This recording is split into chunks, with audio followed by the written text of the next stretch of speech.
Hi, my name is Andrew Roberts, and this is my presentation about AppArmor and HTTPS. When considering security, it is important to consider the risk involved. The risks here are mainly on the end users and the code from a file that could be run.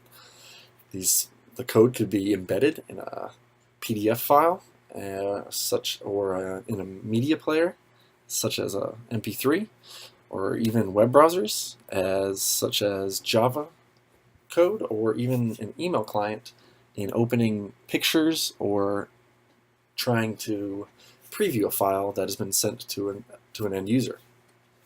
These vulnerabilities can allow remote attackers to subvert the behavior of programs in order to carry out malicious actions. These programs are typically allowed to run with the full authority of the user account in which these programs are running, and this is done regardless of how trustworthy the program is.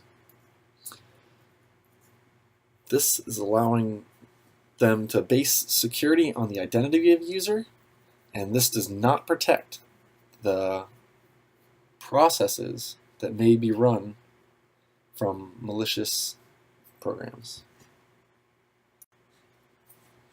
AppArmor is a mandatory access control system. It is an enhancement to confine certain programs to a limited set of resources. It is path-based. It restricts specific processes to their authorized actions. The security concept of confinement is used to provide restrictions based on the identity of the application instead of just the identity of the user. In AppArmor, you can view the status of AppArmor. You would use the code run as a super user, AppArmor_status. This will display the status of the AppArmor and the profiles that are installed. In AppArmor, processes are restricted based on the profiles that they are restricted to. To get a list of default profiles, there are some that are included with Ubuntu. There are also custom profiles that can be added by installing extra packages. These profiles are stored at the etc AppArmor.d directory. When working with profiles in AppArmor, you will use two programs. The AppArmor Gen profile program is accessed by typing aa-genprof. Genprof is used to monitor and create a profile for an application. Genprof learns the application's tendencies and then prompts for which behavior is desired and will be taken in certain circumstances. AppArmor logprof is used to allow or deny certain tasks within a profile that has already been created. This helps you to allow or deny access to a certain task within a specific profile.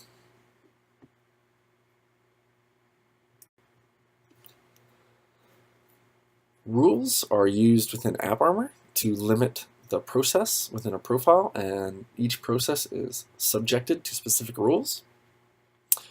If you give a process a rule of inherit, this creates a rule that causes the code to inherit rules from its parent profile. A child requires a subprofile to be created within that parent profile, and the rules are separately generated. Deny creates a rule in which AppArmor will deny access for a process within the profile. Abort will exit the program without saving changes to the profile, whereas finish will exit the program but will save the changes to the profile. And these rules are used when creating a profile using the genprof application. On to HTTPS. HTTPS is a secured version of HTTP, the Hypertext Transfer Protocol. This is a secured version, and it does this by encrypting the traffic at the transport layer. The purpose of HTTPS is to authenticate traffic communications between a client and the server. This protects against eavesdropping and tampering with the information that is involved between the communication between the client and its server. There is a key exchange that is involved in HTTPS. It uses long-term public and private keys to generate short-term session keys. These keys are used to encrypt the data between the server and the client.